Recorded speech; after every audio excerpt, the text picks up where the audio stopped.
Bonjour à toutes et tous. Aujourd'hui, suite du cours sur les solutions aqueuses et sur les réactions acido-basiques, avec la méthode de détermination de manière claire de l'équilibre, de l'état d'équilibre final d'un système chimique, mettant en jeu ici des acides et des bases, sachant que la méthode que l'on va voir est une méthode beaucoup plus générale qui va nous permettre de déterminer l'état d'équilibre final dans à peu près n'importe quel type de contexte. Alors, quelle est l'idée?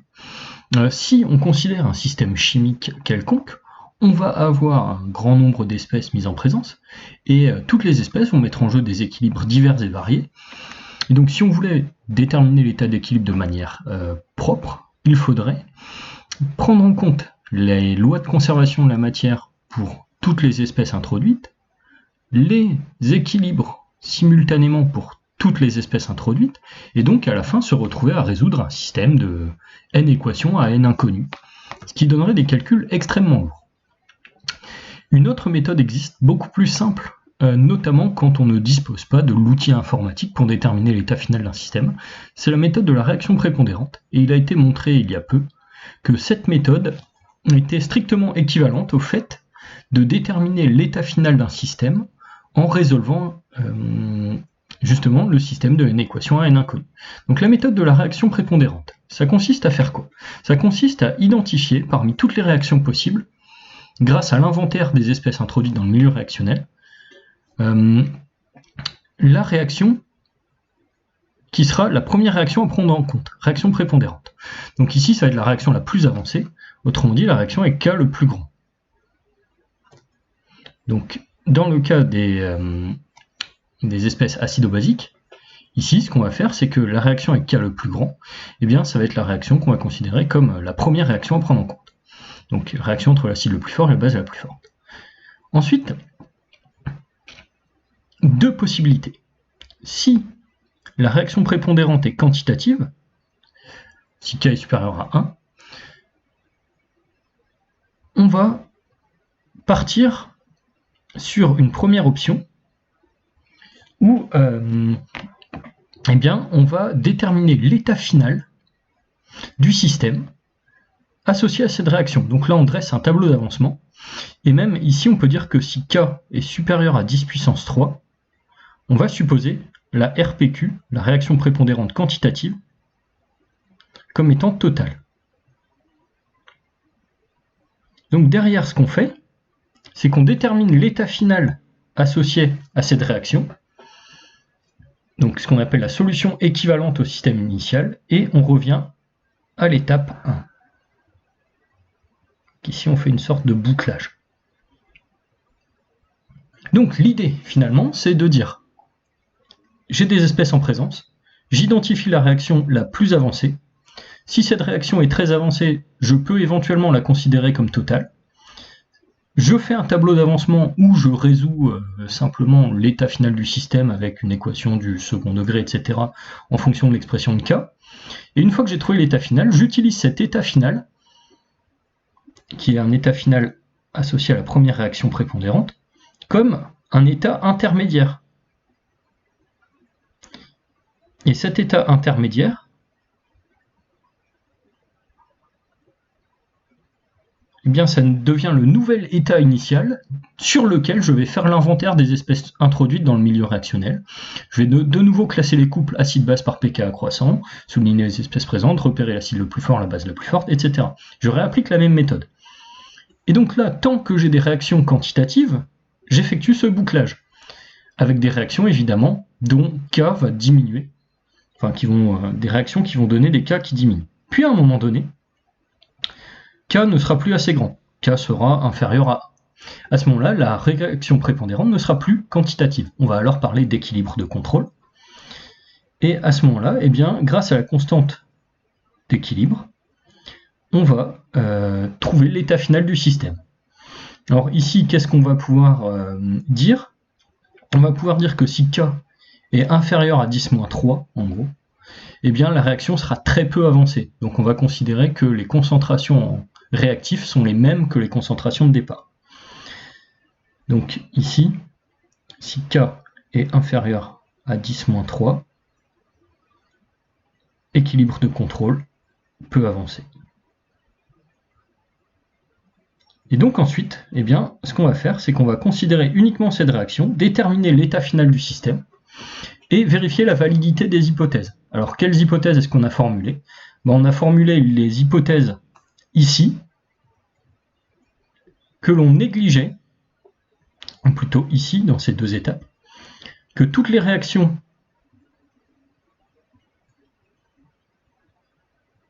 dont la constante d'équilibre est inférieure à la constante d'équilibre de la réaction prépondérante sont négligées. Donc dans la vérification de la validité des hypothèses, eh bien, il va falloir vérifier une chose. Il va falloir vérifier notamment que les concentrations des produits spécifiquement formés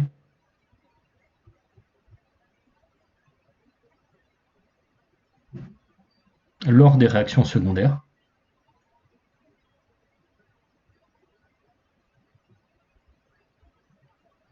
donc les réactions ici qu'on a négligées, sont négligeables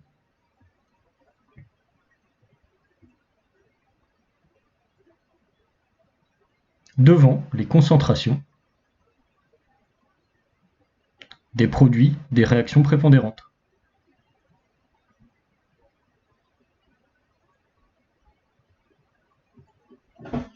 Bon, vous avez vu l'idée. Donc ici, au lieu de résoudre un système de n équations à n inconnues, on se focalise à chaque fois sur une réaction donnée, la réaction prépondérante. Si celle-ci est quantitative, on crée un système fictif, donc on peut dire une solution qui serait obtenue après résolution de la première réaction quantitative, qui devient un nouvel état initial sur lequel on réapplique la méthode, on boucle autant de fois que nécessaire, jusqu'au moment où on arrive sur un état d'équilibre. Donc le meilleur moyen pour voir cette méthode en action, eh bien, c'est simplement de l'appliquer à un exemple. Donc c'est ce qu'on va se proposer de faire maintenant. Alors ici, on va travailler sur la réaction entre l'ammoniac et l'acide méthanoïque. Alors première chose que l'on doit faire, toujours, c'est construire une échelle de pKa entre 0 et 14. Et sur cette échelle, eh bien, on va placer toutes les espèces en présence. Donc on commence par placer les couples de l'eau. On se rappelle ici que la force des bases va augmenter avec le pKa, la force des acides augmente à mesure que le pKa diminue. Et donc on va placer à 9,2 le couple NH3NH4+, de l'ammoniac,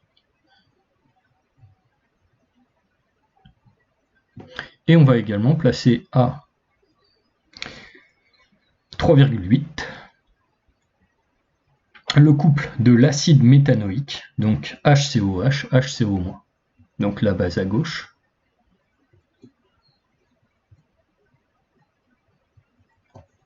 Ensuite, on identifie les espèces en présence.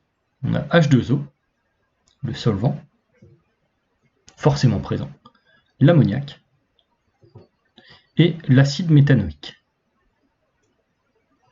Alors là, qu'est-ce qu'on voit? On voit instantanément, grâce à la règle du gamma, qu'on a ici une réaction qui va être quantitative.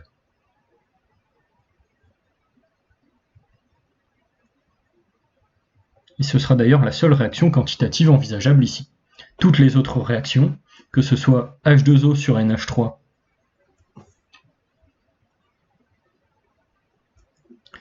HCOH sur H2O, ou H2O sur H2O, bon je ne le représente pas pour des soucis de lisibilité, vont être des réactions limitées. Donc en première approche, on va évidemment considérer cette réaction-là, donc une réaction prépondérante quantitative. Ça signifie qu'il va falloir maintenant déterminer une solution équivalente à cette solution. Donc ici, j'ai introduit une concentration donnée en NH3, une concentration donnée en HCOH. Je vais voir si la réaction prépondérante quantitative peut être supposée totale ou pas. Alors ici, je sais déjà que je vais étudier NH3 plus HCOH qui va donner NH4 plus HCO-. Alors, la constante d'équilibre de cette réaction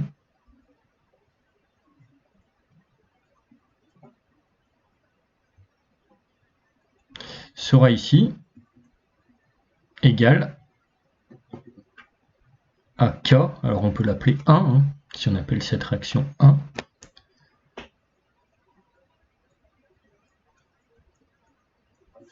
Donc K1 qui vaudra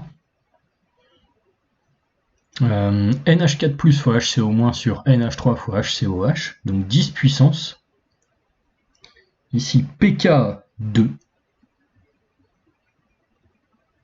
moins pK1.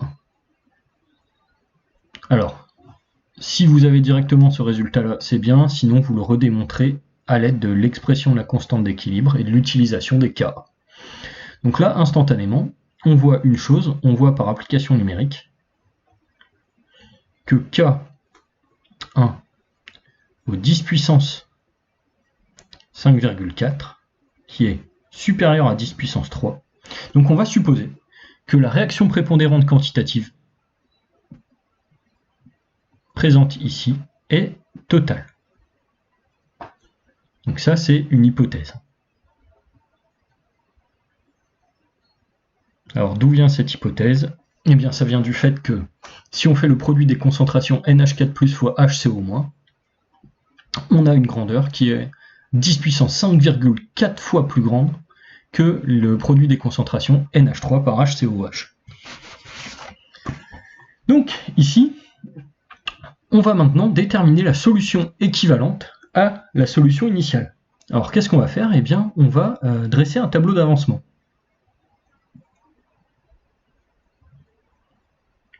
NH3 plus HCOH donne, ici j'ai supposé que la réaction était totale, donc je pars sur ce postulat-là, NH4+, plus HCO-. Alors, ici, NH3, j'ai une concentration initiale que je vais appeler C2. Donc, au même titre que ici, j'ai pKa2. Vous voyez, ici, j'ai pKa1. Donc, je vais noter cette réaction, enfin, cette concentration initiale C1. Initialement, je n'ai ni NH4+, ni HCO-, je n'en ai pas ajouté dans le milieu réactionnel. À l'état final, je vais avoir C2 moins XF, C1 moins XF. Ici, je vais obtenir XF et XF. Donc dans la mesure où la réaction est supposée totale, je sais que l'avancement final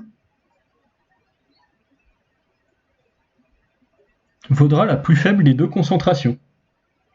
Donc XF vaudra ici Xmax, qui vaudra C2.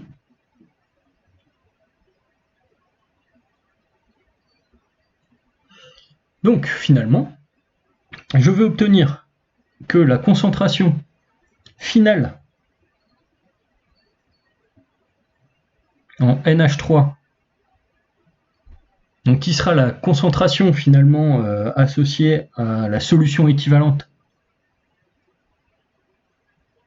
Donc je vais l'appeler NH3 finale pour la réaction 1, vaudra epsilon, presque 0. La concentration finale en HCOH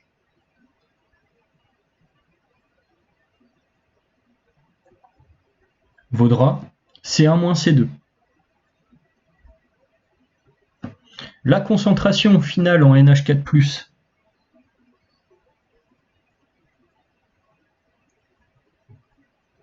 vaudra C2, qui vaudra aussi la concentration finale en HCO au moins. Donc là, qu'est-ce que j'ai fait? J'ai défini un nouvel état qui va me permettre de parler d'une solution ici. Donc la solution qui était au départ constituée de H2O, NH3 et HCOH devient maintenant constituée de HCOH à la concentration C1 moins C2, NH4+ et HCO- à la concentration C2. Donc j'ai changé les espèces en présence. Et ce que j'ai défini ici, c'est la solution équivalente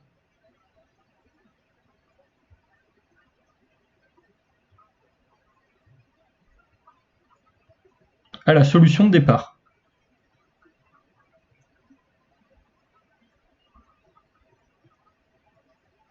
Donc maintenant, je pars du principe que dans le milieu réactionnel, je n'ai plus NH3 et HCOH, j'ai consommé quasiment tout NH3, donc j'ai HCOH, NH4+, et HCO-.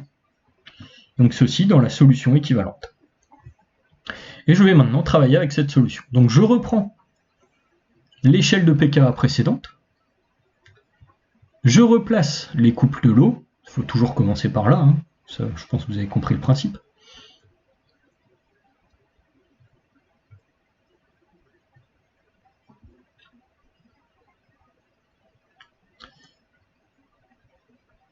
Et ensuite, je vais placer les espèces qui sont en présence ici. Donc à 3,8, j'ai fait disparaître, pKa 1 qui vaut 3,8, donc j'ai maintenant HCO- en présence de HCOH.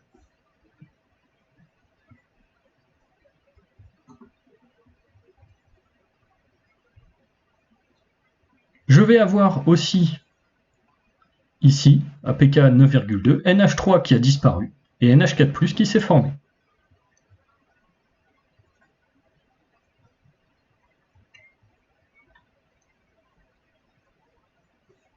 En fait, je considère que le résidu de NH3 qui reste ici est juste là pour assurer l'existence de déséquilibres acido-basiques en solution. Hop.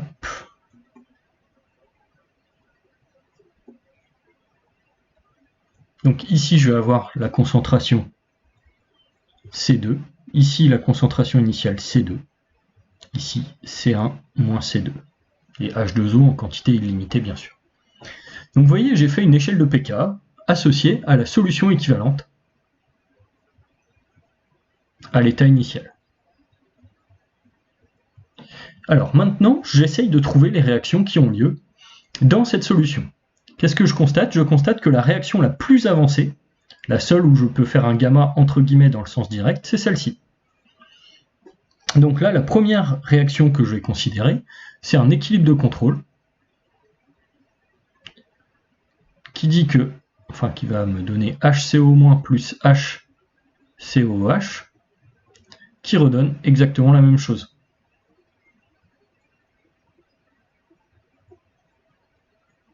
Donc là, je vais avoir une constante d'équilibre, que je vais noter K2, qui vaudra 1. Donc je vais appeler cet équilibre de contrôle 2. Les autres réactions que je vais devoir envisager, maintenant, c'est HCOH sur H2O, NH4+ sur HCO-, NH4+ sur H2O, H2O sur H2O, etc. Alors, parmi toutes ces réactions, je vais essayer de regarder laquelle a la constante d'équilibre la moins faible. On ne va pas dire la plus élevée ici, on va dire la moins faible.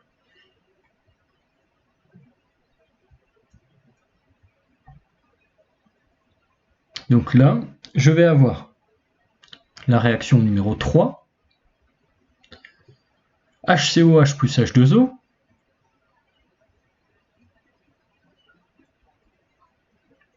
qui donne HCO- plus H3O+.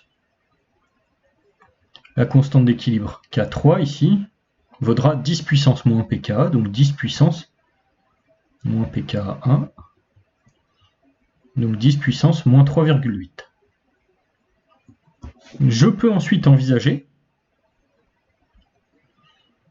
NH4+ plus HCO- qui donne HCOH plus NH3.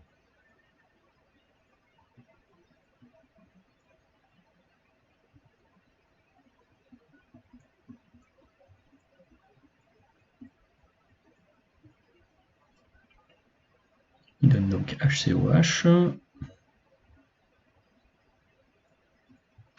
plus NH3. Donc ici, K4 qui vaudra l'inverse de K1. la réaction prépondérante étudiée avant, donc il vaudra 10 puissance moins 5,4. Et puis je peux aussi envisager la réaction entre H2O et HCO-. Donc là, vous voyez, je vais aller de 14 à 3,8, donc une constante d'équilibre encore plus faible.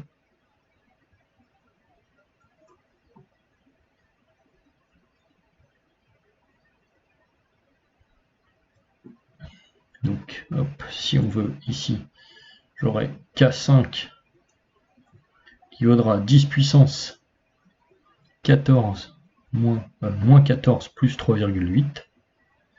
Donc, 10 puissance moins 10,2. Et puis l'autoprotolyse de l'eau, que je vais avoir du mal à représenter ici. Bon, on va noter 6 avec KE qui vaudra 10 moins 14.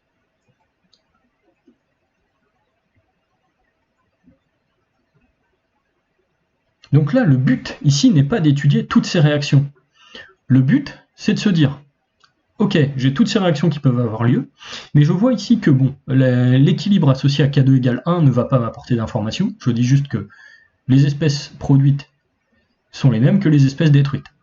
Donc je vais me servir ici comme de la réaction prépondérante la plus avancée. Donc la réaction prépondérante devient la réaction de constante d'équilibre égale à 10 puissance moins 3,8. Donc là, qu'est-ce que je vais faire? Eh bien, je vais établir la constante d'équilibre de cette réaction. Donc là, K3, on sait qu'elle va être égale à 10 moins 3,8, mais aussi à HCO- fois H3O+,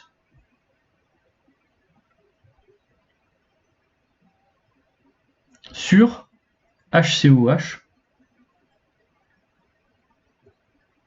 fois C0. Alors, ici, qu'est-ce que je vais dire? Eh bien, je vais dire que cette constante d'équilibre, je peux l'exprimer grâce à l'avancement de cette réaction en dressant un tableau d'avancement. Donc le tableau d'avancement, ici, il sera donné par HCOH plus H2O, donc, qui donne HCO- plus H3O+. Donc HCOH, j'ai C1 moins C2 initialement. H2O solvant, je m'en occupe pas. C1 moins C2 moins XF. HCO-, j'ai C2. Donc ici, je vais avoir C2 plus XF. Et H3+. Ici, je pars du principe que j'ai 0 XF. Donc là, deux possibilités. Soit je dis j'ai une réaction très peu avancée, et à ce moment-là, j'ai juste à résoudre ce qui se passe au numérateur. Donc C2 plus XF fois XF, divisé par C1 moins C2 moins XF, égale K3. Soit je fais un calcul un petit peu plus poussé. Là, ce sera vraiment au choix. Donc, alors, ici, je vais partir du principe que 3 est peu avancé. Si je dis que 3 est peu avancé, ça veut dire que K3 eh bien, vaudra C2 plus XF facteur de XF sur C1 moins C2 moins XF. Et ça vaudra à peu près, K3 peu avancé, avec la réaction 3 peu avancée, C2 fois XF sur C1 moins C2. Alors pourquoi est-ce que ça marche ici? Parce que 3 peu avancé, ça veut dire simplement que XF va être négligeable devant C1 moins C2 et devant C2. Alors, ici, je mène le calcul à son terme. Je vois à ce moment-là que XF va me donner K3 C1 moins C2 sur C2.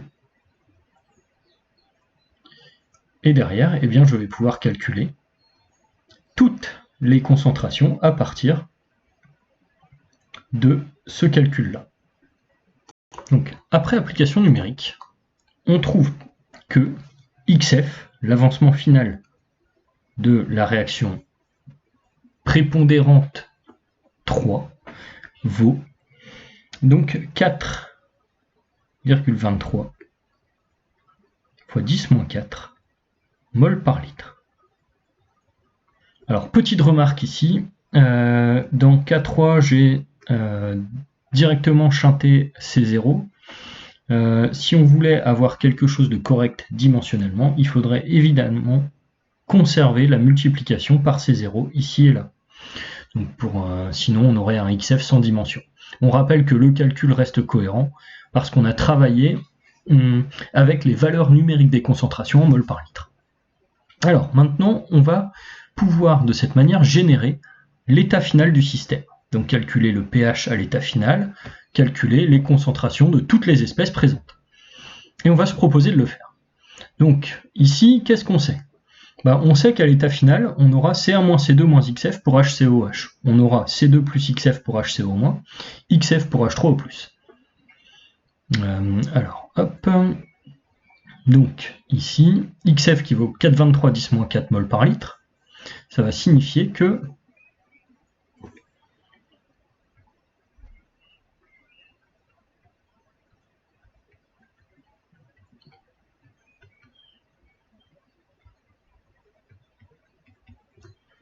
cette concentration vaut aussi la concentration en H3O+, à l'état final. Donc, là, j'ai directement une première concentration. La concentration en HCOH à l'état final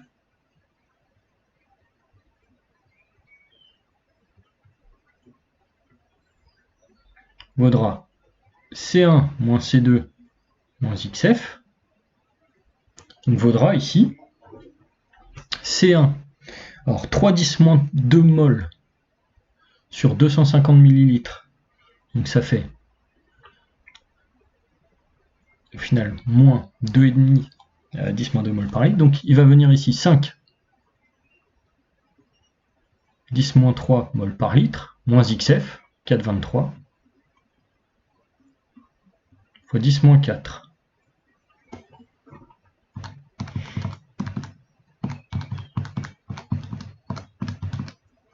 Donc ici, j'obtiens 4,6 10 moins 3 mol par litre.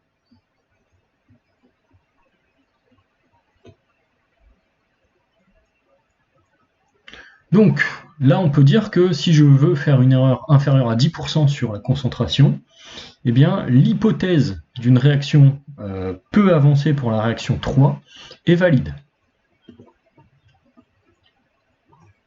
Pour HCO- à l'état final,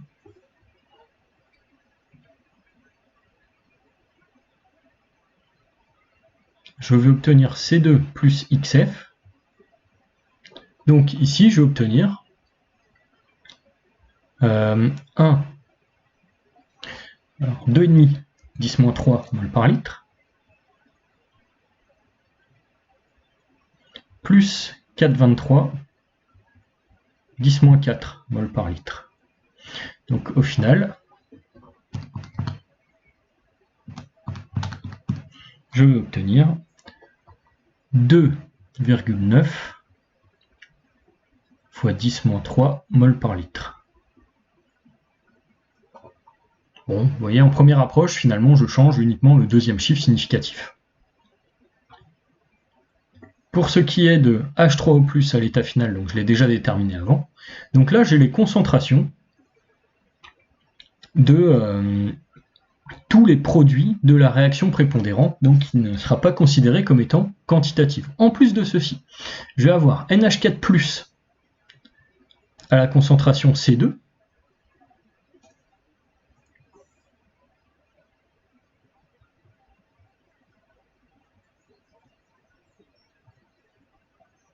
donc qui vaudra ici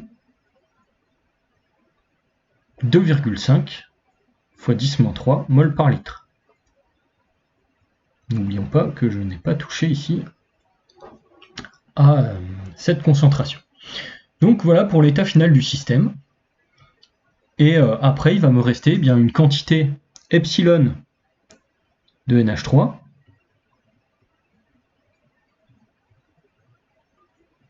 donc c'est quasiment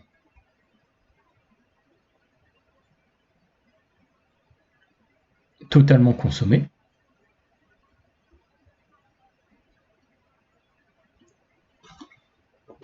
Et on pourrait aussi calculer, eh bien, pour finir, la concentration en HO- finale, qui vaudra KE, c'est 0 carré, sur H3O plus final, en utilisant le produit ionique de l'eau.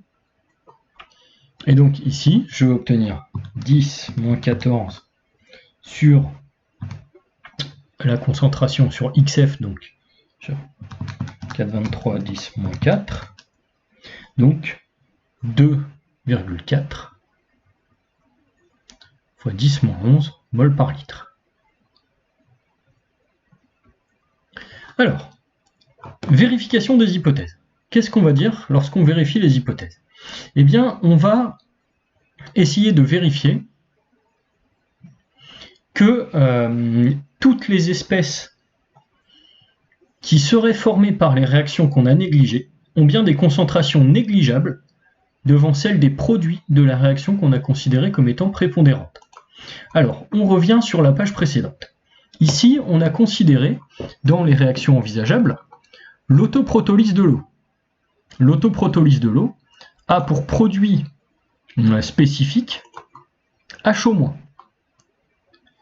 Si je veux vérifier que l'autoprotolyse de l'eau est négligeable, je vais devoir vérifier que la concentration en HO-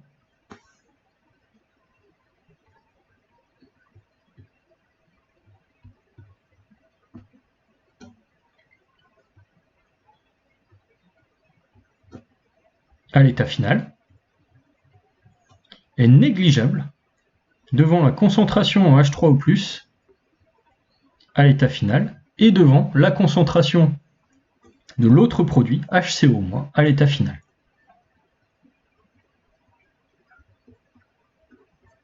Ici, cette hypothèse est très clairement validée. Vous voyez, ici, on a du 10-3 mol par litre ici, 10-4 mol par litre ici, 10-11 mol par litre ici. Hypothèse vérifiée. Ensuite, qu'est-ce que j'ai fait comme hypothèse? J'ai fait comme hypothèse que je négligeais la réaction 5.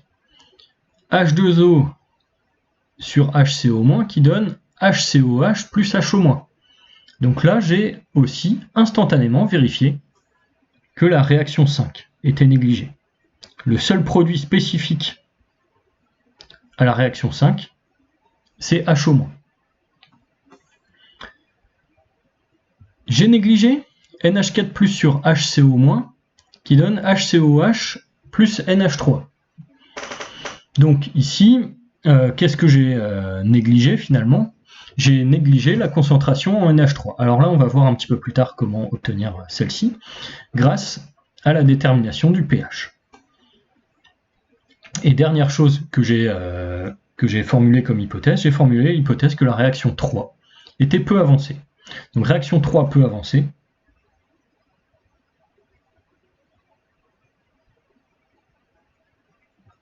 Qu'est-ce que ça va signifier? Ça va signifier ici que HCOH final vaut à peu près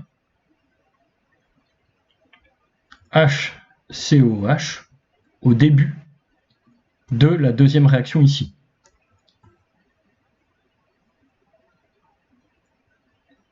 Alors ça, on voit que c'est vérifié à un chiffre significatif près, donc ce qui va être suffisant. De même, 3 peu avancé est aussi illustré par le fait que HCO- final vaut à peu près, et on passe de 2,5 à 2,9, HCO- à l'état intermédiaire. Alors, pourquoi est-ce que je dis que c'est à peu près vérifié alors que c'est vérifié à un chiffre significatif? Parce qu'en chimie des solutions, les calculs de pH vont se faire au mieux avec 2 chiffres significatifs. Ça veut dire qu'ici déjà, ce chiffre-là n'a que peu d'impact sur les calculs de valeur de pH. Donc finalement, tant qu'on a une puissance de 10 entre deux grandeurs, on va pouvoir considérer qu'une grandeur est négligeable devant une autre. Alors c'est une hypothèse ici relativement faible, liée au fait que les calculs eux-mêmes sont peu précis. Donc un facteur 10 suffit pour dire en première approche une concentration est négligeable devant une autre. Donc là, on se rappelle de ce que ça signifie. Finalement, à partir du moment où une espèce est majoritaire devant une autre,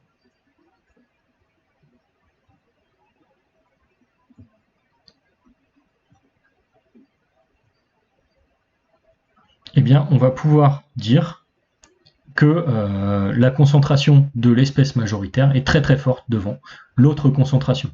Donc ici, le facteur 10 suffit. Alors que vous voyez, dans d'autres domaines de la physique, je vous dis, il faut un facteur 100 pour pouvoir faire certaines approximations, etc. Ici, les hypothèses seront moins dures à mettre en place en chimie des solutions. Donc là, cette hypothèse est vérifiée. Ensuite, il nous reste la dernière hypothèse, l'hypothèse que l'on a négligé la réaction de NH4+ et HCO- qui redonne NH3 et HCOH. Donc là, je dois déterminer la concentration en NH3.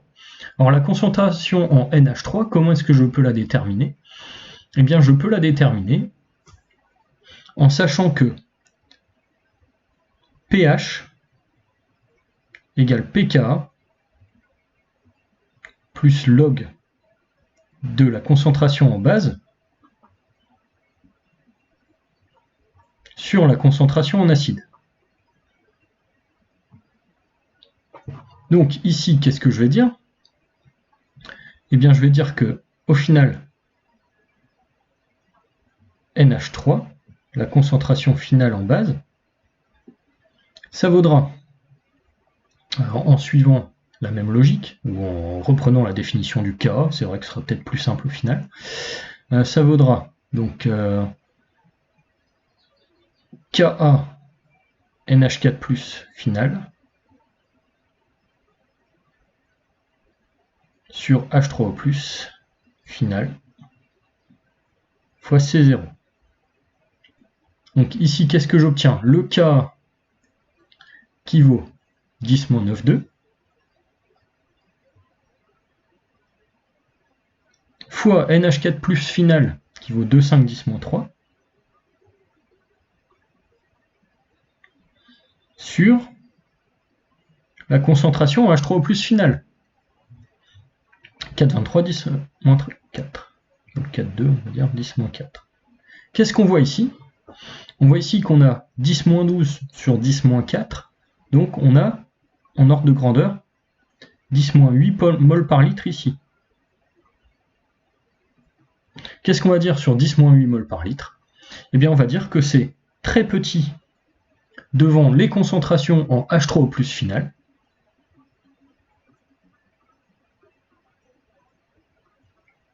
Et devant la concentration en HCO- finale. Donc, le fait d'avoir négligé la réaction 4 ici est justifié par le fait que la concentration en NH3 est négligeable devant les concentrations en HCO- et en H3O+. Donc là, vous voyez, j'ai fait une version assez détaillée de ces calculs. Il ne faut pas hésiter à aller un petit peu plus vite, notamment sur les vérifications d'hypothèses. Là, j'ai tout expliqué dans les moindres détails. Sur une copie, vous pouvez aller évidemment un petit peu plus vite. Alors, maintenant qu'on a déterminé la méthode pour atteindre l'état final, eh bien, on va l'appliquer à différents, entre guillemets, cas d'école. Donc, les cas d'école, qu'est-ce que ça va être? Ça va être des moyens rapides de calculer des pH de solution sous certaines hypothèses. Alors, on va commencer avec un exemple simple, la réaction d'un acide fort avec l'eau. Et on va voir que si on verse un acide fort dans l'eau, eh bien, on va pouvoir écrire, sous certaines conditions, que le pH de la solution vaut moins log de la concentration apportée en acide. Alors, d'où vient ce résultat? eh bien, on va se proposer de l'établir pour voir d'où il vient. Alors, ici, qu'est-ce qu'on va faire? Acide fort sur l'eau, on va prendre l'exemple de l'acide chlorhydrique, acide fort, que l'on va mettre dans l'eau. Alors, on rappelle qu'un acide fort, c'est un acide dont le pKa est négatif. Donc ici, acide chlorhydrique, le couple c'est HCl, Cl-.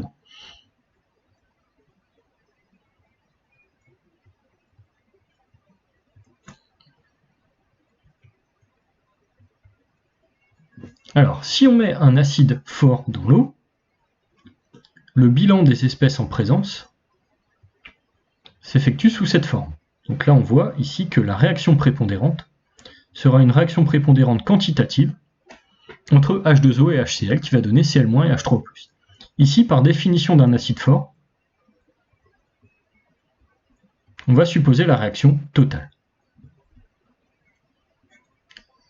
C'est-à-dire que la dissociation de HCl sera complète.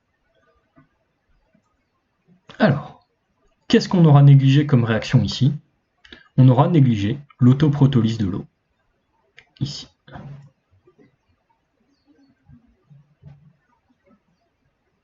En première approche.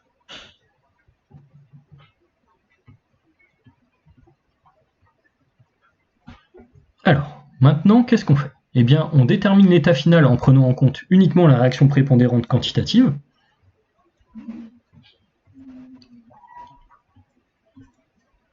Donc ici, HCl plus H2O,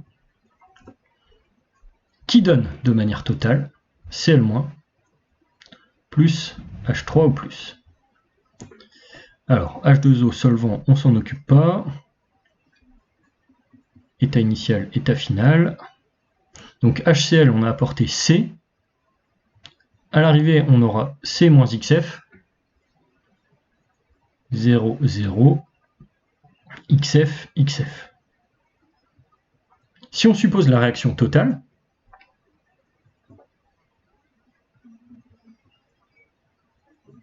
on va avoir directement C égale XF. Donc à ce moment-là, C égale XF, qu'est-ce qu'on va obtenir? On va obtenir le pH de la solution, qui vaudra moins log de H3O+ final, qui vaudra moins log de C. Hop.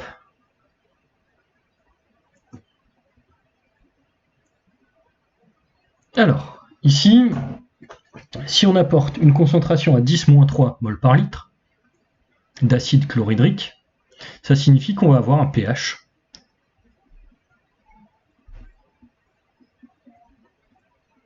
qui vaudra 3.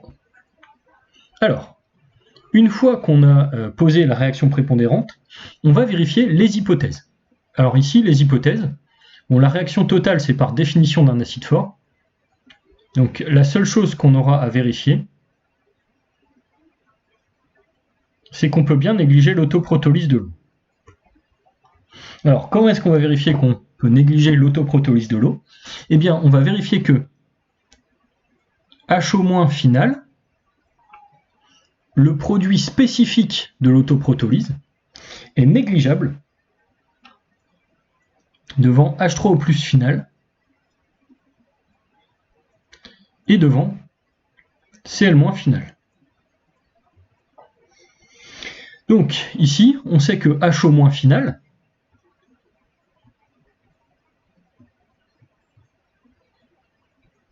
ce sera Ke sur H3O+ final. Alors là, je vais travailler par souci de légèreté des calculs avec les valeurs numériques des concentrations. C'est-à-dire que je ne vais pas écrire les C0. Donc Ke sur H3O+ final, qui doit être ici négligeable devant H3O+ final tout court. Donc, qu'est-ce que je vais trouver ici? Je vais trouver que H3O+ final, alors très petit devant, on rappelle ce que ça veut dire, inférieur ou égal à H3O+ final sur 10. Je veux donc ici avoir H3O+,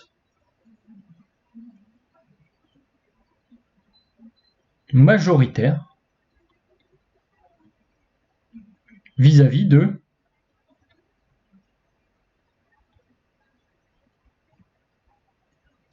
H-. Sans crochet, je suis en train de parler des espèces. Je transforme un petit peu cette inégalité. Transformer un petit peu l'inégalité, ça veut dire passer H3O+ final du même côté, passer le tout au log. Et donc ici, qu'est-ce que je vais obtenir? Je vais obtenir que moins log de KE vaut moins log de H3O+ final au carré sur 10. Moins log de KE, ça vaut PKE. Ici, je vais avoir un plus log 10 passé de l'autre côté, qui vaudra moins log 10. Donc c'est comme si j'avais PKE moins 1, qui doit être, alors attention, ici j'ai fait une bêtise, hop, comme j'avais un inférieur ou égal, on a ici un supérieur ou égal. PKE moins 1, qui doit être supérieur ou égal à moins 2 log H3O+. Donc, supérieur ou égal à 2 fois le pH final. Donc, je dois avoir finalement PKE moins 1 sur 2 supérieur ou égal au pH final. PKE 14 moins 1, 13 sur 2, 6,5. Donc, je dois avoir le pH final inférieur ou égal à 6,5 pour que l'autoprotolyse de l'eau puisse être négligée. Donc voilà pour ce qui est de la réaction d'un acide fort avec l'eau. Pour ce qui est de la réaction d'une base forte avec l'eau, on va trouver sensiblement le même type de calcul que précédemment. C'est-à-dire qu'on va trouver pH qui vaudra PKE plus log de la concentration apportée en base forte. Et ce, qui sera valide tant que le pH est supérieur ou égal à 7,5, c'est-à-dire PKE plus 1 que l'on divise par 2. Donc on va se proposer ici de démontrer ces résultats sur un exemple précis. L'exemple ici de l'éthanoate de sodium que l'on ajoute dans l'eau. Donc on se rappelle qu'une base forte, si on veut la placer sur une échelle de pK, ce sera une base de pK supérieure à 14, associée donc à un acide indifférent. Donc ici, on va avoir le couple de l'eau HO- H2O et l'autre couple de l'eau H2O, H3+, APK nul. Donc les espèces en présence ici, ce sera l'eau solvant, ainsi que l'ion éthanoate CH3CH2O-. Alors là, qu'est-ce qu'on voit instantanément? On voit que la réaction qui va avoir lieu, la réaction prépondérante quantitative, ça va être une réaction entre une base forte et l'eau. Donc une réaction qui sera a priori totale, par définition d'une base forte.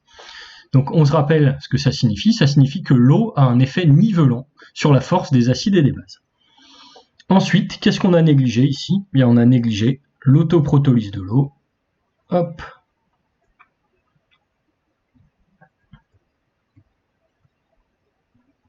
Présenté ici. Alors, un petit tableau d'avancement va nous permettre de faire un bilan de matière et de calculer le pH. Donc ici, je me base sur la réaction prépondérante quantitative.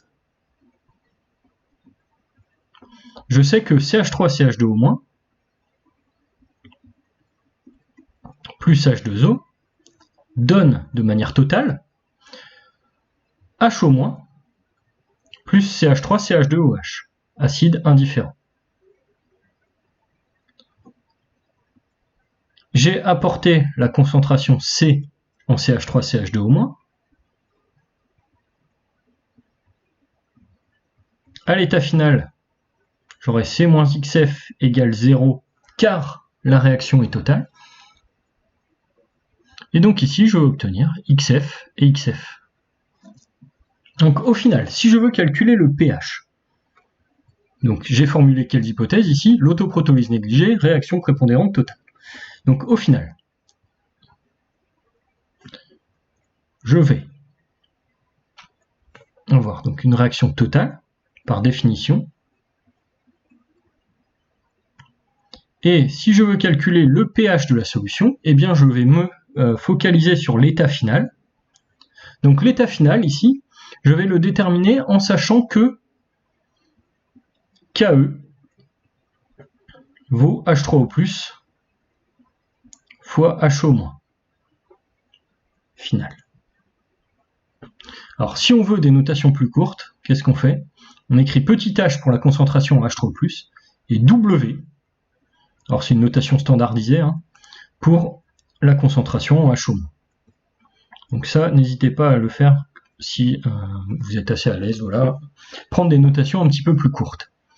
Donc ici, si on veut calculer le pH, on sait que le pH ce sera moins log de la valeur numérique de H en mol par litre, et on sait que W, la concentration en HO-, final vaut C. Donc moins log H, ça nous donnera ici moins log KE sur W.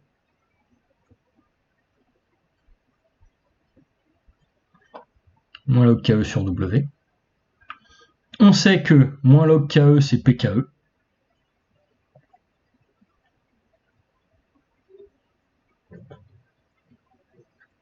Moins log de 1 sur W c'est plus log W, avec W qui vaut C.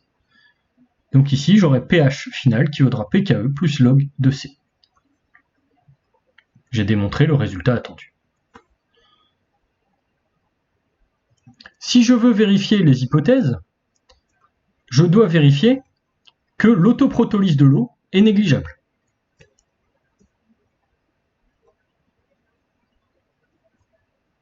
Alors ici, un pH final, donc PKE 14 plus log C avec C qui vaut 10 moins 2, donc ça me fera un pH final à 12. pH supérieur à 7,5, ça devrait être bon pour vérifier qu'on peut négliger l'autoprotolyse de l'eau. Alors la vérification des hypothèses, ça consiste à faire quoi ici? Ça consiste à vérifier que l'autoprotolyse est négligée, c'est-à-dire que le produit spécifique à l'autoprotolyse, H3O+, est négligeable devant les réactions des produits de la réaction prépondérante. Donc ici, je veux H négligeable devant W. Donc la concentration en H3O+, négligeable devant la concentration en HO-. Donc HO- doit être ici majoritaire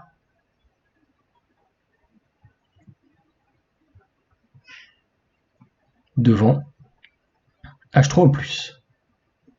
Donc qu'est-ce que ça va signifier?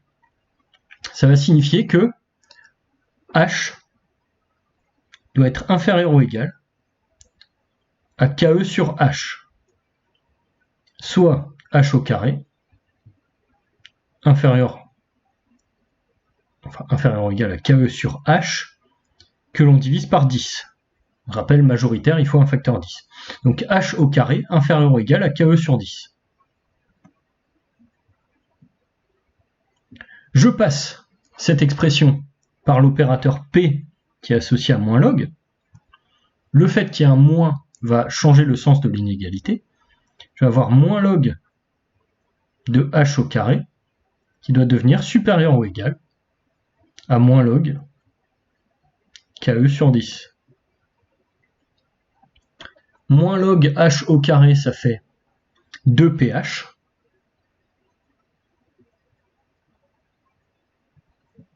Supérieur ou égal à moins log KE sur 10, donc PKE moins log 1 sur 10, donc pKe plus 1.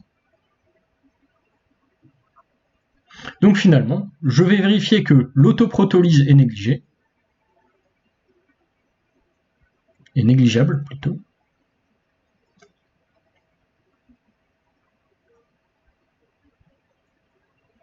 En vérifiant que le pH est supérieur ou égal à pKe plus 1 sur 2 égale 7,5. Donc vous voyez que l'intérêt ici de la méthode de la réaction prépondérante, c'est que ça me donne des outils qui permettent de calculer très facilement le pH final de solution, d'acide fort ou de base forte, sans prendre en compte l'autoprotolyse de l'eau, etc. Alors, on va voir comment ça fonctionne avec les acides faibles et les bases faibles. Alors, si on ajoute un acide faible dans l'eau, alors ici on va annoncer le résultat, pH, là c'est un petit peu plus compliqué comme formule forcément, vaudra la moitié de pKa moins log C, sous certaines hypothèses que l'on devra vérifier. Alors, là on va faire la liste des espèces en présence sur une échelle de pKa. On positionne les couples de l'eau, donc qui vont avoir un effet, l'eau qui va avoir un effet nivelant, on le rappelle. Donc ici H2O, H3O+, ici HO-, H2O, et ensuite on va positionner sur la valeur 4,76 le couple CH3CO2- CH3CO2H.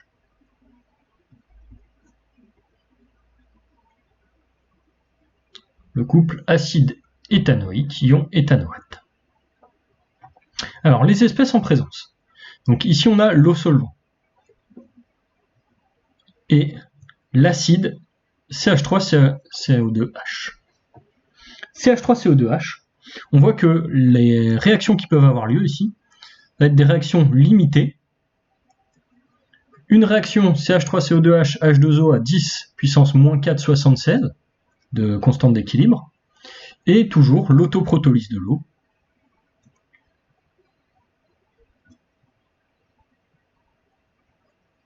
Que l'on va négliger en première approche, à 10-14 de constante d'équilibre.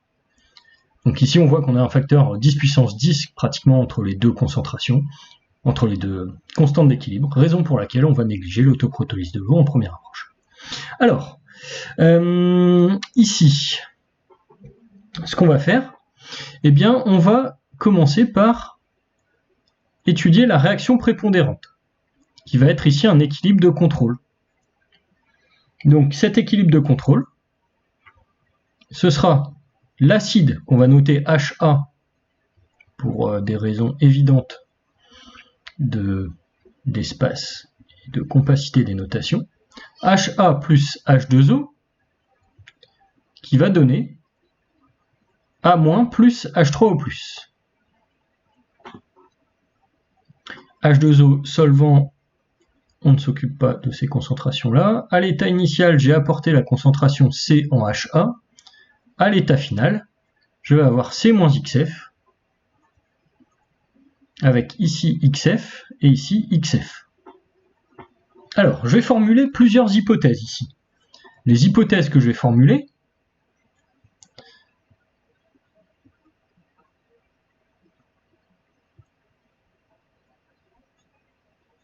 alors, j'ai K qui vaudra Ka qui vaut 10 moins 4,76. Donc, la réaction prépondérante sera peu avancée.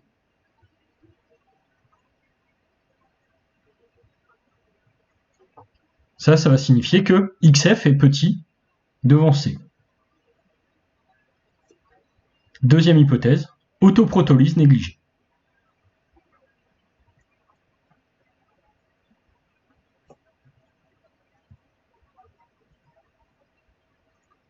Donc ici, autoprotolyse négligée, je vais vouloir que XF soit très grand devant HO-. noté, on le rappelle, W si on veut être sur des notations un peu plus compactes. Alors, ici, donc je pose la constante d'équilibre, donc pour trouver l'état final. Je pose la constante d'équilibre Ka, qui vaudra 10 moins Pk, donc 10 moins 4, 76, qui vaudra A moins fois H3O plus noté petit h sur HA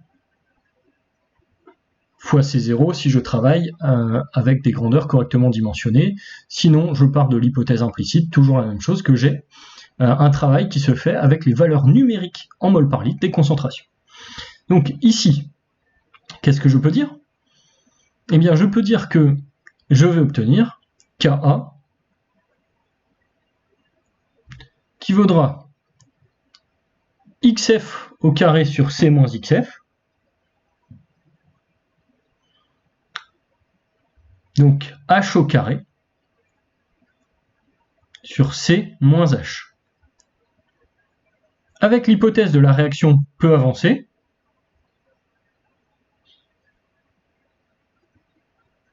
je vais avoir c moins h qui vaut à peu près c, et donc je vais obtenir que K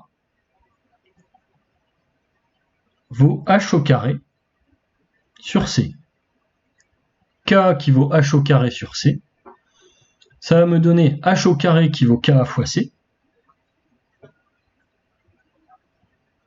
Je passe au logarithme, j'ai un facteur 2 qui sort ici, enfin moins logarithme même. Donc je vais avoir moins log de h au carré, donc 2 fois le pH final, qui vaudra moins log de K fois C, donc moins log de K moins log C, donc pKa moins log C.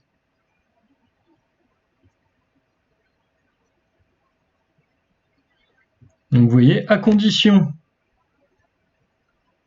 d'avoir négligé l'autoprotolyse et à condition d'avoir une réaction prépondérante peu avancée, je vais vérifier cette valeur de pH. Donc la détermination de l'état final va me donner un pH final qui vaudra 3,4. Donc ici, je vais maintenant vérifier les hypothèses.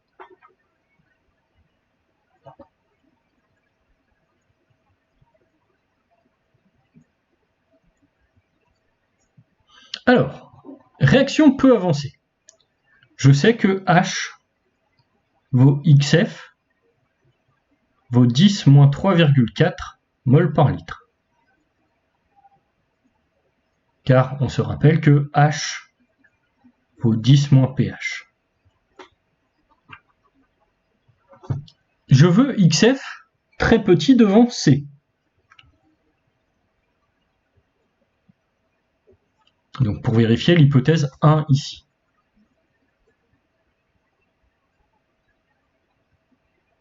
XF vaut 10 puissance moins 3,4.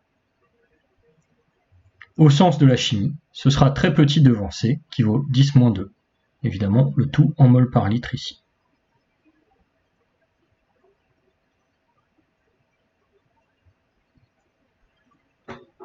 Donc en première approche, on peut considérer cette hypothèse comme vérifiée. L'autoprotolyse négligée, on va voir qu'on peut aussi la vérifier très simplement.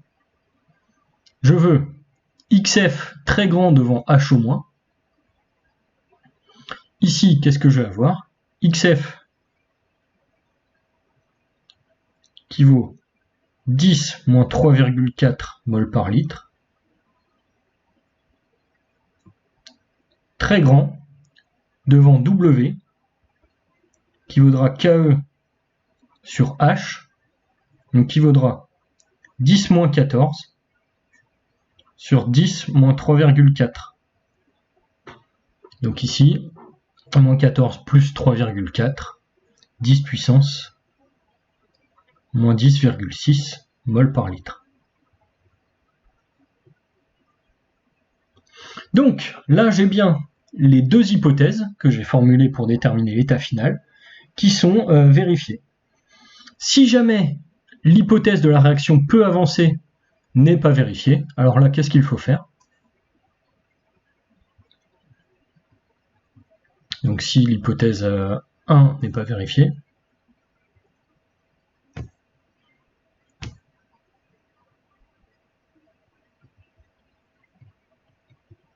et bien à ce moment-là, on va poser K qui vaudra H au carré sur C moins H, et on résout une équation du second degré. C'est-à-dire qu'on va avoir H au carré plus H fois Ka moins C fois Ka égale 0. Donc ici H sera l'inconnu. La détermination des racines nous donne la valeur de H et nous permet de déterminer l'état final.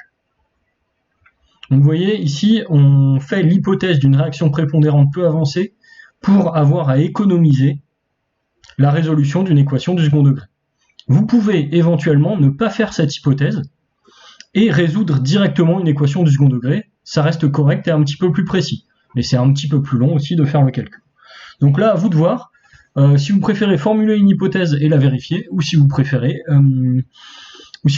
bien directement faire un calcul brut de concentration, sachant que les deux méthodes sont viables.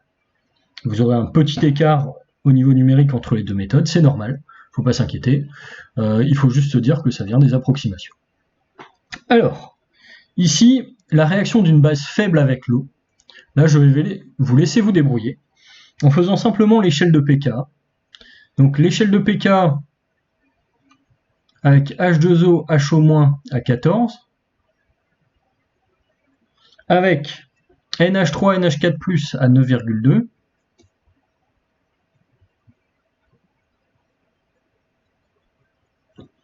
et avec A0, H2O, H3O+. Et donc ici, en mettant NH3 dans l'eau, eh bien, on va constater que la réaction prépondérante, qui est en réalité un équilibre de contrôle, c'est la réaction de NH3 sur H2O. Donc, le calcul de pH sous hypothèse doit vous amener le fait que le pH vaut la moitié de pKa plus pKe plus log de C. Les deux hypothèses ici que vous allez vérifier, c'est que vous avez une réaction peu avancée, réaction prépondérante peu avancée, et deuxième hypothèse, toujours, que l'on peut négliger, l'autoprotolyse de l'eau. Donc l'autoprotolyse de l'eau qui apparaît ici.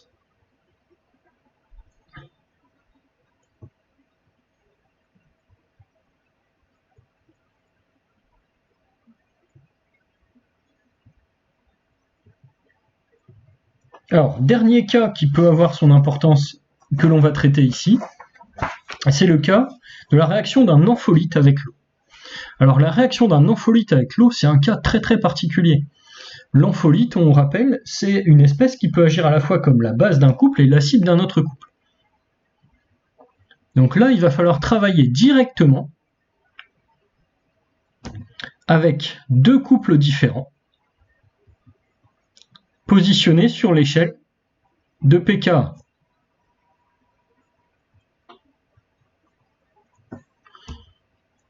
Donc, bon, on sait déjà que H2O est présent, hop, on positionne, et ensuite on va avoir à 10 puissance, enfin à 10,3 pardon, HCO3-, donc ici on va travailler avec HCO3-, CO3-2-, et à 6,2,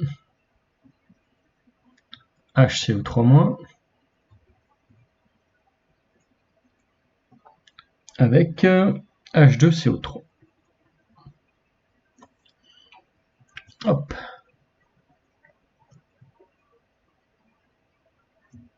Alors, là vous voyez qu'on a plein de réactions possibles. H2O sur H2O, H2O sur HCO3-, HCO3- sur H2O. Bon, au final, on voit que le gamma qui va être associé à la réaction de constante d'équilibre la plus élevée, ce sera HCO3- qui réagit sur lui-même. Donc là, on va avoir une réaction prépondérante qui va être un équilibre de contrôle. Alors, derrière, qu'est-ce qu'on va faire? On sait que la réaction prépondérante est l'équilibre de contrôle de HCO3- sur lui-même, qui va donner H2CO3 plus CO3 de moins. On fait un petit tableau d'avancement. On a ici introduit l'espèce à la concentration C. À l'état final, on aura C moins 2XF, XF et XF.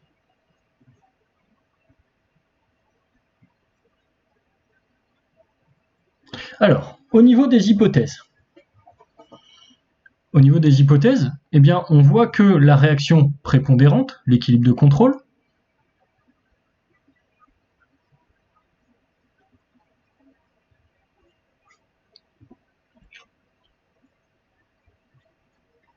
va être peu avancée. En effet, la constante d'équilibre de cette réaction, eh bien, ce sera 10 puissance 6,2 moins 10,3. Donc ici, on va pouvoir supposer que C moins 2XF vaut à peu près C. Et je vais ensuite négliger toutes les réactions secondaires.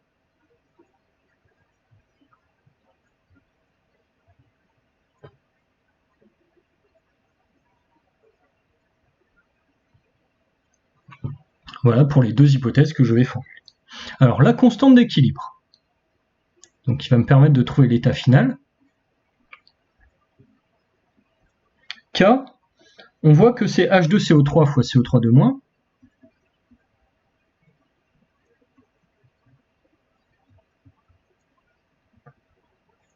Sur HCO3- au carré. Donc là, directement, on va trouver en multipliant par K2, enfin par H3O+ en haut et en bas, que c'est le 10 moins 4,1 annoncé ici. C'est-à-dire que ça me donnera 10 puissance moins pKa2 plus pKa1. Alors, ça va me permettre de trouver l'état final. Donc, à l'état final, je vais supposer que HCO3- vaut C, selon l'hypothèse d'un équilibre de contrôle peu avancé. Si j'ai HCO3- qui vaut C, je vais aussi avoir H2CO3 à l'état final, qui vaudra CO3 de moins à l'état final, qui vaudra XF. Donc maintenant, il va me rester à déterminer XF. Alors, je sais que K, ça vaut Ka2 sur Ka1.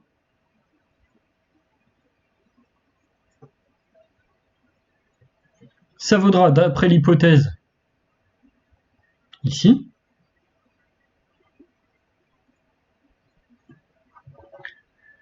XF carré sur C. Le tout au carré également. XF carré sur C au carré. Et derrière, eh bien, je vais obtenir donc XF qui vaudra racine de K fois C. Alors l'avancement final ne me donne pas directement la valeur du pH. En effet, si je veux obtenir le pH final, il va falloir rajouter de l'information là-dedans. Alors comment est-ce qu'on fait pour rajouter de l'information?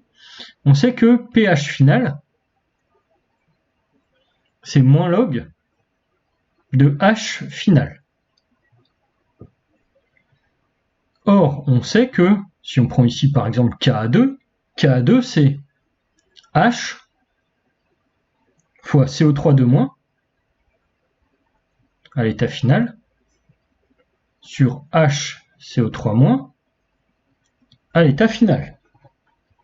Donc ici, je vais obtenir que K1, c'est H fois racine de K fois C sur C.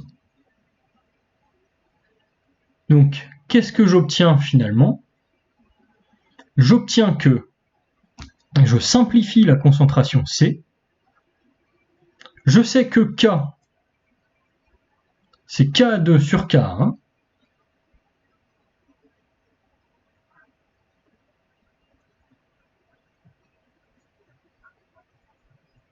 Donc, je vais obtenir ici que H vaut K2 fois 1 sur racine de K. D'où H qui vaudra racine de K1, K2.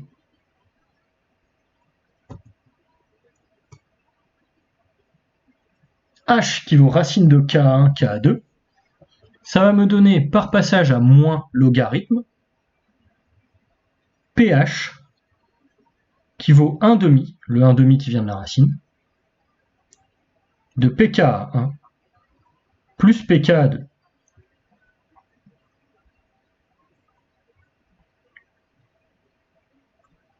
Donc vous voyez ici, je vais avoir un pH qui va être indépendant de la concentration de départ.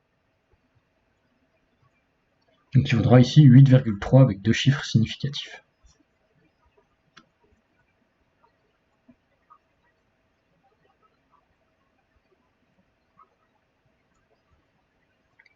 Alors, la vérification des hypothèses, ici, ça va consister à faire quoi?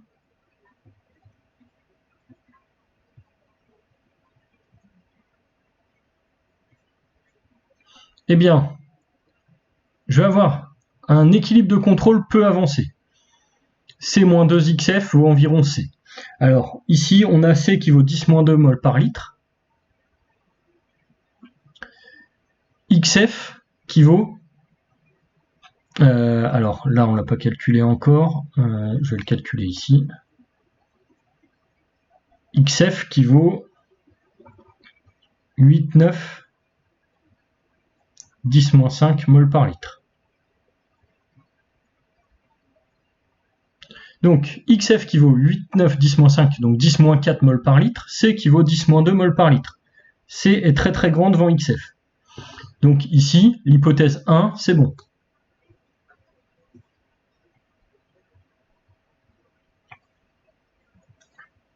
Ensuite, je dois vérifier que les réactions secondaires sont négligeables. Alors ça, qu'est-ce que ça signifie? On voit ici que H2CO3 et CO3-, c'est les produits de la réaction principale. Les réactions secondaires vont avoir comme produit uniquement H3O+, et HO-. Donc il va falloir que les concentrations en H3O+, et HO- à l'état final, donc H et W, soient petites devant XF. XF, on a dit que ça valait 8,9 10-5 mol par litre. Ici, un pH à 8,3. Eh bien, ça va signifier que ici, on a 10 puissance moins 8,3 mol par litre. Et ici, 10 moins 14 plus 8,3 mol par litre.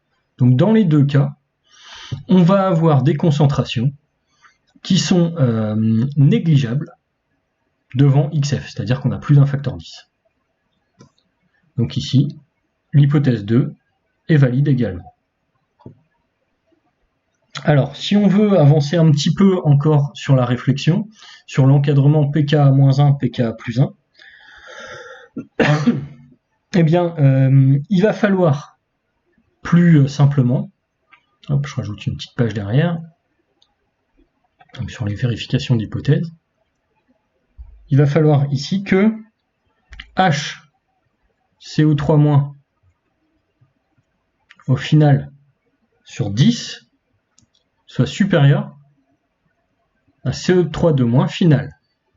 Et il va falloir aussi que HCO3- final sur 10 soit supérieur à H2CO3 final. Donc ça, c'est pour la formulation un petit peu plus générale des critères. Or, ici, on sait que le pH, ce sera le pKa1, le plus faible, plus log de la base, concentration en base, HCO3- final, sur concentration en acide, H2CO3 final. Ici, si je veux vérifier ce critère, je veux que le pH final soit supérieur à pKa1 plus 1. En effet, je veux au moins un facteur 10 ici. Je sais aussi que le pH, c'est pKa2 plus log de la concentration en base sur la concentration en acide.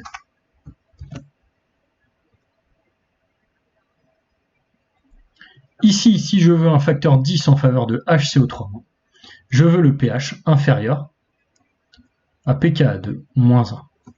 Donc je trouve ces critères simplement en me rapportant à la définition des pKa. Alors, pour ce qui est de l'hypothèse ici, si on regarde, on trouve un pH final à 8,3. Donc il est bien compris entre 7,2 et 9,3.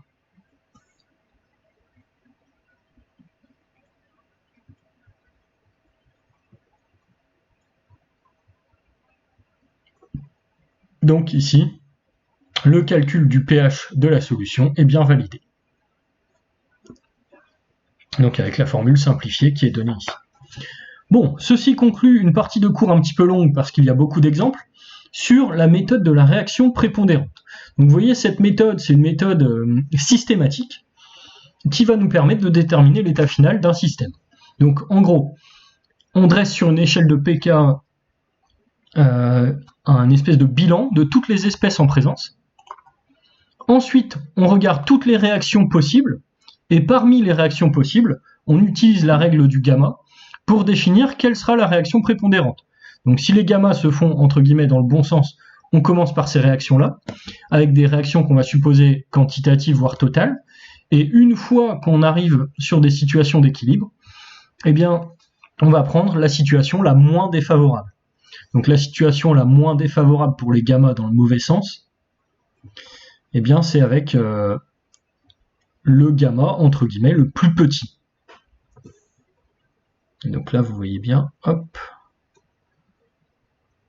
que tous les autres gamma dans le mauvais sens sont plus grands que le gamma qui nous intéresse. Donc dans le sens entre guillemets direct, on va commencer par prendre graphiquement les gammas les plus grands, puis dans le mauvais sens, on commencera par prendre les gammas les plus petits. Sachant que le gamma entre guillemets écrasé que vous pourriez croiser, c'est un gamma associé à une constante d'équilibre à 1, c'est-à-dire qu'on détruit des espèces pour reformer les mêmes espèces. Une fois qu'on a choisi la réaction prépondérante, donc on étudie l'état final du système, éventuellement on formule des hypothèses, mais vous avez vu un petit peu plus tôt que si on ne voulait pas formuler d'hypothèses, on pouvait aussi résoudre des équations de manière un petit peu plus brute, un peu plus directe. Donc là, à vous de tester les deux méthodes, de voir si vous préférez faire de la résolution du calcul ou si vous préférez formuler des hypothèses et avoir des expressions un petit peu plus simples. Une fois que tout ceci est effectué, eh bien, on détermine l'état final et là, on extrait ce qui nous intéresse. Alors, ce qui nous intéresse dans l'état final, assez souvent, ce sera le pH de la solution. Et donc, comme on calcule des pH qui sont calculés à partir de log de concentration, eh bien, les calculs de pH ne vont avoir de sens que uniquement avec deux chiffres significatifs. Donc ça va signifier que au-delà du deuxième chiffre significatif sur les concentrations, on aura un manque de précision qui va faire que ces chiffres-là ne vont pas forcément nous intéresser, en tout cas si on veut déterminer des pH. C'est la raison pour laquelle les facteurs 10 entre deux concentrations suffisent pour dire qu'une concentration est négligeable devant une autre. Il me reste à vous dire de poser vos questions en commentaire si ce qu'on a fait ici pose problème. Donc là, je vous invite fortement à refaire tous les calculs C'est déjà des exercices en tant que tels. Et à vous dire, la suite et fin du chapitre ici, au prochain épisode, demain. Donc l'application de tout ce qu'on a vu, au titrage et à la réalisation de solutions tampons.